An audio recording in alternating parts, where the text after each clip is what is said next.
To prevent catastrophic increases in global temperatures, international groups say there should be no new investment in fossil fuel projects. The world's biggest energy companies support those goals publicly, but their spending and lobbying suggest they have no plans of slowing down their oil and gas development. Correspondent Rogin explores new data showing a disconnect between what major industry players are saying and what they're actually doing. The roads to carbon neutral. On TV, social media, and across the internet, our renewables business is part of the world's energy transition. Ads for oil and gas companies promoting everything except oil and gas. Keeping vehicles moving on the road to net zero. Investing in lower carbon technologies and exploring renewable fuels of the future. The climate action advocacy group Influence Map studied over 3,000 ads and other public marketing materials from the top 5 oil and gas companies in 2021. 60% of those had at least one claim about how the companies were helping fight climate change. But only 12% of those companies' spending this year is dedicated to those types of activities. This is how companies are pitching themselves to the public. Influence Map analyst Faye Holder wrote the report. There's this real mismatch between what the companies are suggesting they're doing and what they're actually doing.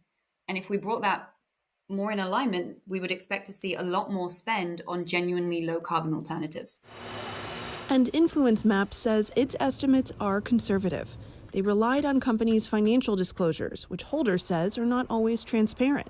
It's really hard to figure out, even with that 12% that we had in the report, how much of that is actually going towards things like renewables. The United Nations Intergovernmental Panel on Climate Change recommends substantial reduction in overall fossil fuel use to limit future global warming to less than 2 degrees Celsius.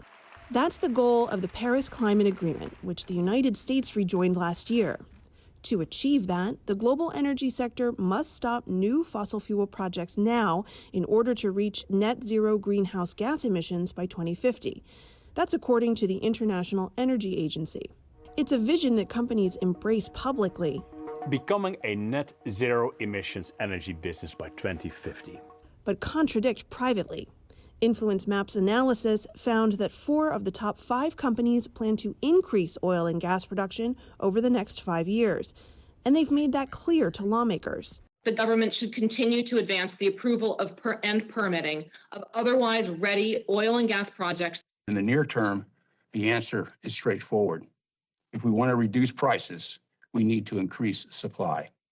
The need for more oil and gas reflects several realities, says Ryan Kellogg, professor at the University of Chicago who studies the economics of energy. First, renewable energy isn't as readily available as oil and gas. The issue with sort of low emission energy or zero emission energy is trying to deliver both reliability and sort of low expense at the same time. It's that combination that's really difficult and something we haven't really done yet as a society. And energy companies have to answer to shareholders. If I'm a fossil fuel company, I'm not going to invest in these technologies if I don't make money doing it, and that's certainly not what my shareholders are going to want me to do. Those priorities are laid out in new internal documents from the energy companies released by Democrats on the House Oversight Committee. In a 2020 memo, Shell urged employees not to give the impression that Shell is willing to take actions that do not make business sense. It also asked employees not to imply that net zero emissions is a Shell goal or target, and that Shell has no immediate plans to move to net zero emissions in the next 10 to 20 years. A 2019 Exxon memo suggested avoiding language that would commit the industry to enhanced climate-related governance. When asked for comment, a Shell spokesperson said the company has invested billions of dollars to transform its portfolio and accelerate a net zero future, and that by 2025, half of total expenditures will be on low and zero carbon products. The company also said the documents released by House Democrats are actually evidence of Shell's efforts to set aggressive targets, evolve its portfolio, and meaningfully participate in the ongoing energy transition. An ExxonMobil spokesman criticized Influence Map's report, saying a selective study without context is a deliberate attempt to generate a narrative. But Influence Map isn't alone in its conclusions. At least 4 attorneys general have ongoing lawsuits against oil and gas companies, citing misleading claims about climate change. We've seen the regulation of advertising famously be used to try curb the disinformation and kind of propaganda coming out of the tobacco industry. But those sorts of regulations take decades to put in place. We are unstoppable! And activists and international organizations say more needs to be done now to avert climate disaster.